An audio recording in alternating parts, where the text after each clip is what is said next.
இணைந்து ஜெபிப்போம். ஆண்டவரே இயேசுவே, என் முதன்மையானவரே, உம்மை துதிக்கின்றேன். அழியாத நிலையான என் செல்வமே, உம்மை புகழ்கின்றேன். செல்வத்தை சேர்க்க விரும்புபவர்கள் சோதனையாகிய கண்ணியில் சிக்கிக் கொள்கிறார்கள்.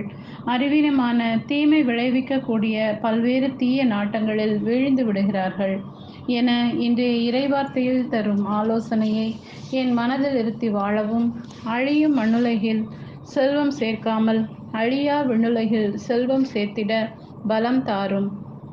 புனித பவுல் கூறுவதைப் போல், உண்மையில் என்னை பொறுத்தமட்டில் என் ஆண்டவராம் கிறிஸ்து இயேசுவை பற்றிய அறிவே நான் பெறும் ஒப்பற்ற செல்வம். இயேசுவே, நானும் உம்மையே முதன்மையாக செல்வமாக கொண்டு வாழ அருள் தாரும். அதனால் உம்மை ஆதாயமாக்கிக் கொள்ள கிருபை தாரும் அப்பா. உலக செல்வங்களுக்கு பின்னால் ஓடி என் வாழ்நாட்களை குறைத்து விட்டேன். என்னை மன்னியும் தகப்பனே. இயேசுவே, அழியாத செல்வத்தை விண்ணகத்தில் சேர்த்திட அருள் தாரும். இன்றைய நாளில் உமது அறிவுரையின்படி நடக்க அருள் தாரும். சோதனைகளிலும் தீய நாட்டங்களிலிருந்தும் உமது வலக்கரத்தால் என்னை தூக்கி நிலைநிறுத்தும். உமது பரிசுத்த கரத்தில் மகிழ்ச்சியில் வாழ்ந்து உமது பரிசுத்தத்தை என் வாழ்வில் பிரதிபலிக்கும் மகனாக வாழ வரம் தர வேண்டுமென்று இயேசுவின் பரிசுத்த நாமத்தில் ஜெபிக்கிறேன். ஆமென்.